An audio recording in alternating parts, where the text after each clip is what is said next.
You know, we're all obsessed with the software high performers use. We think, if I just had that app, I'd be more productive. But what if the real secret isn't the software at all? What if it's the infrastructure they build with it? Today, we're going to dig into how the best in the world are architecting their digital legacy, using tools you probably have open in another tab right now. This quote, it really explains a puzzle that's fascinated people for centuries. Why did the Renaissance explode in Florence?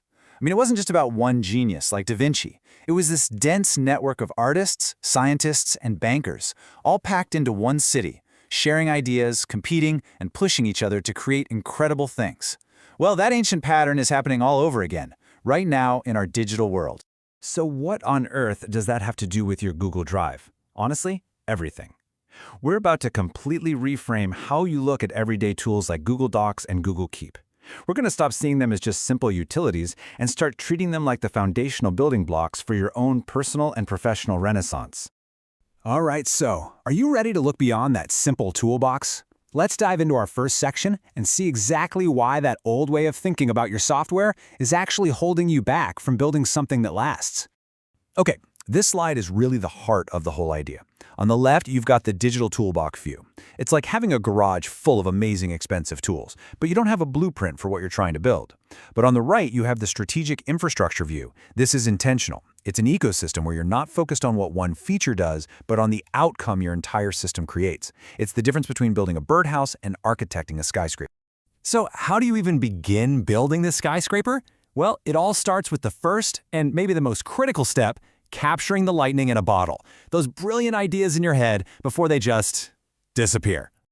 The thing is, our brains are not computers with infinite RAM, not even close. Have you ever walked into a room and just completely forgotten why you went in there? Yeah, that's your working memory hitting its absolute limit. That's cognitive load in action. When you try to hold too many things in your head at once, your ability to think clearly just tanks.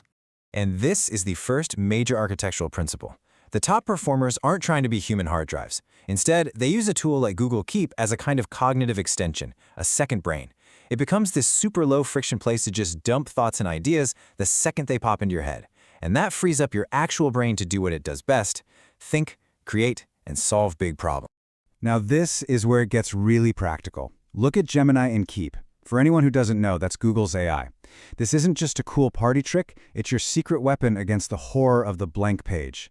Or the Keep side panel, it's not just there for convenience, it's your mission control for taking all those messy, raw ideas and synthesizing them directly into a structured document. That's the magic right there, turning chaos into clarity. This quote from a power user just nails it, doesn't it? That initial momentum is everything.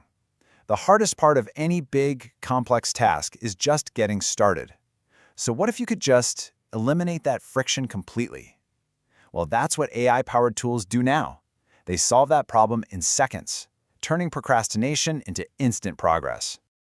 Okay, so now we see how this all starts with you, the individual.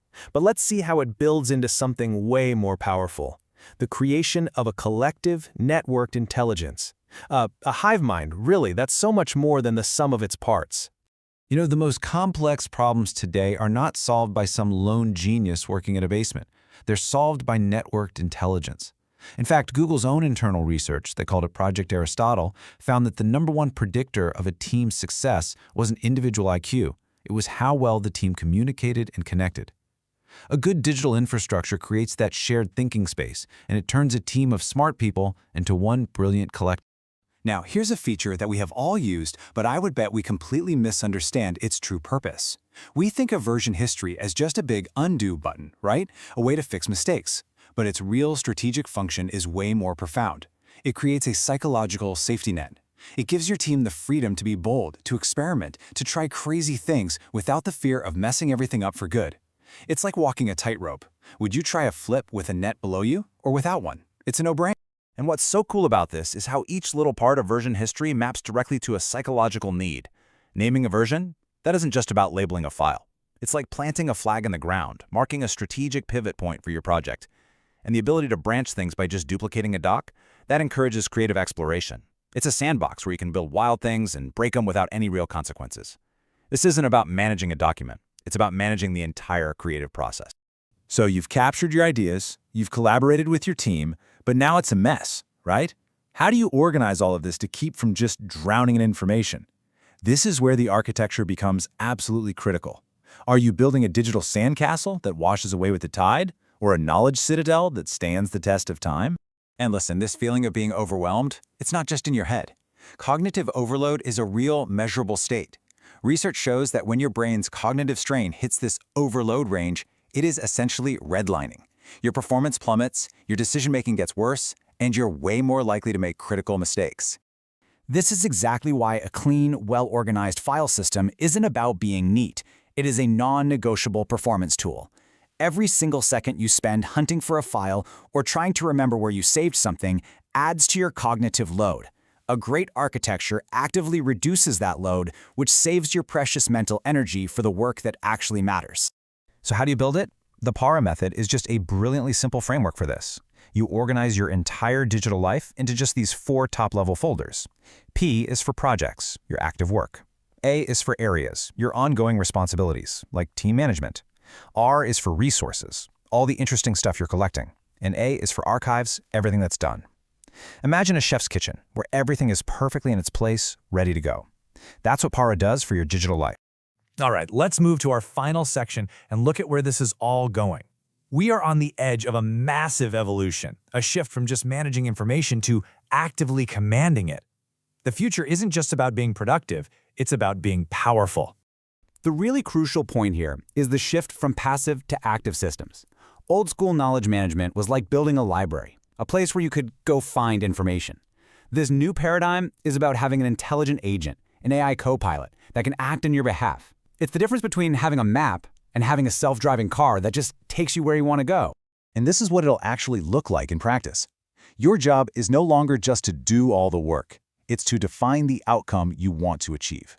You'll just ask your AI agent to summarize the last 50 emails on Project X, or model the financial impact of a launch delay. It's like having a team of brilliant assistants working for you around the clock. And that brings us to the final critical question you've got to ask yourself. Are your digital habits just a relic of that old digital toolbox era? Or are you intentionally architecting an intelligent infrastructure? Because in this crazy, unpredictable, AI-driven world we're entering, building this foundation, it isn't just some productivity hack, it's the essential work for building a professional legacy that lasts. So, what are you going to build?